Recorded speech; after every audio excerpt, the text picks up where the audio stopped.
मैं डॉक्टर देवेंद्र कुमार मिश्र, सहायक professor JLS college Majhwaliya, west Champaran, Bihar.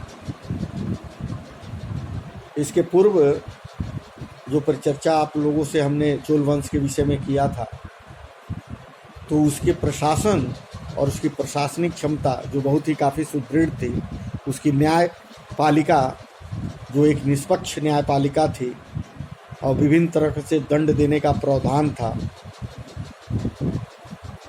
कई तरह का प्रायश्चित करने का इसमें भी प्रावधान था। कई ऐसे दंड दिए जाते थे जिसमें मंदिरों में जाकर अखंड दीपक जलाने होते थे और अपने आप उसके प्रायश्चित करने होते थे।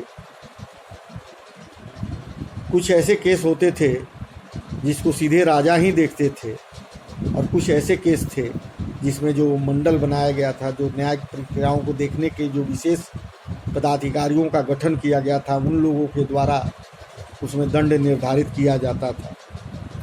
आज हम उससे आगे उसके सैन्य संगठन, उसके भूमि एवं राजस्व की जो व्यवस्था थी उस पर परिचर्चा करेंगे और शेष उसके साहित्य के बारे में आने वाले विशेष दूसरे क्लास में आपसे बात करेंगे। व्याख्यान तो बहुत लंबी है। अब पुरातन समय के जो भी का बातें हैं उसे हमें किसी लेख, अभिलेख या किसी साहित्यकारों के द्वारा तरह तरह की बातें इसमें हमें सुनने को मिलती है। लेकिन आज हम चोल वंश के भूमि तथा राजस्व के विषय में और उसके सैन्य गठन के और उसके सैन्य प्रशासन के बारे में आपसे हम चर्चा करेंगे। चोल राज की आय का प्रमुख साधन जो था वो भूमि कर ही था। भूमि से प्राप्त कर ही चोल वंश के आर्थिक संग्रह का मूल और एक बहुत ही विशिष्ट आय का स्रोत था। भूमि कर ग्राम सभाएं एकत्र करके सरकारी खजाने में जमा करती थी। क्या करती थी? भूमि कर को कैसे लिया जाता था? सभी गांवों में एक सभा की जाती थी, सबको एक जगह एकत्र किया जाता था और जिससे जो कर प्राप्त होता था उसे सरकारी खजाने में जमा किया जाता था। इसके लिए चोल शासकों ने समस्त भूमि की माप कराई तथा उसकी उत्पादकता के आधार पर कर निर्धारण किया। क्या कराया? जिस भी जगह पे उसके साम्राज्य में जो भी जमीन थे उसका पहले मापी कराया गया कि हमारे साम्राज्य में कितने जमीन है, कितने सिंचित जमीन है, कितने असिंचित जमीन है, किस जमीन का क्या कर लिया जाएगा। ये सब के लिए उसमें क्या किस तरह की उत्पादकता का हो सकती है, कौन ऐसी ज़मीन उर्वरा है, कौन सी ज़मीन बंजर है, इन सारी चीज़ों का माप करा के और उसी आधार पर कर निर्धारण करने की व्यवस्था की गई। यह आधे से लेके चौथाई भाग तक होता था। क्या होता था? जितना आपका खेत का उत्पादन होगा उसकी या तो आधे ली जाएगी या उसके चौथे भाग आपको कर के रूप में चोल वंश के शासन में लिया जाएगा। ऐसी व्यवस्था की गई। राज प्रथम तथा कुलोत्तुंग प्रथम के समय में क्रमशः 1 और 2 बार भूमि की माप कराई गई। इन दो राजाओं के समय में 1 या 1 से अधिक 2 बार इन सारे भूमि के मापी कराई गई। मापी क्यों कराई गई?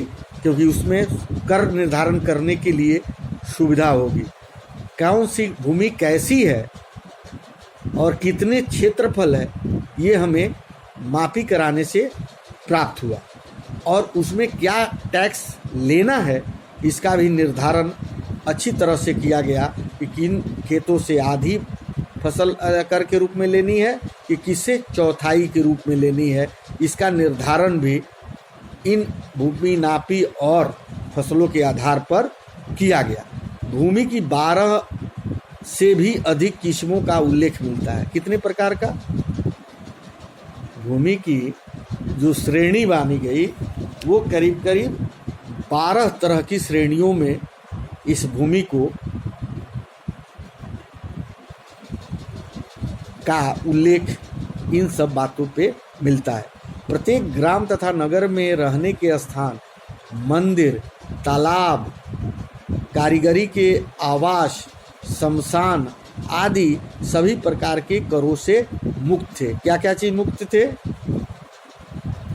आपका जैसे आप शहर में आज लिया जाता है ना, टैक्स लिया जाता है, house tax, road tax, water tax, सफाई टैक्स, कई तरह के टैक्सों को लेकर नगर परिषद या नगर निकाय या नगर निगमों द्वारा शहरों से आज जो व्यवस्था है उसे ली जाती है। परंतु चोल साम्राज्य के समय में भूमि से कई प्रकार के टैक्स तो लिए जाते थे, परंतु प्रत्येक ग्राम, गांव में रहने वाले लोग या नगर में रहने के स्थान, मंदिर, तालाब, कारीगरों के आवास, शमशान आदि सभी प्रकार के करों से मुक्त थे। इस प्रकार पिंडारी ग्राम देवी के लिए बकरों की बलि का स्थान, कुंभकार, स्वर्णकार, लौहकार, रजक मतलब धोबी, बढ़ई आदि के निवास स्थानों को भी कर से मुक्त रखा गया था। चोल वंश में इन सारे लोगों से किसी प्रकार का कर नहीं लिया जाता था। राजस्व विभाग के पंजिका को वारित पोत गण कम कहा जाता था, जिसमें सभी प्रकार की भूमि के ब्यौरे दर्ज किए जाते थे। जो एक पंजिका बनी हुई थी उसमें कौन सी कैटेगरी, कौन सी भूमि किस कैटेगरी में है, वो सारी बातें उस पंजिका में दर्ज थी। कृषकों को यह सुविधा थी कि वे भूमि कर नगद अथवा द्रव्य के रूप में चुकाएं। क्या के रूप में? उन लोगों को छूट थी कि या तो जो उत्पादन हुआ है वहीं दे के समझाएं, उस टैक्स को सुलझाएं, या नगद रूप में भी कर चुका सकते हैं। चोलों के स्वर्ण सिक्के कलंजू या पून कहे जाते थे। अकाल आदि देवी आपदाओं के समय भूमि कर को माफ कर दिया जाता था। क्या किया जाता था? जब किसी तरह का अकाल या बाढ़ या किसी तरह की बातें जब होती थी उस समय ये कर नहीं लिए जाते थे। दक्षिण में तालाब की सिंचाई में प्रमुख साधन थे, जिनके रख रखाव की जिम्मेदारी ग्राम सभाओं के द्वारा होती थी। जो सिंचाई होती थी वो क्या है, तो कुओं से होती थी और इन तालाबों से होती थी।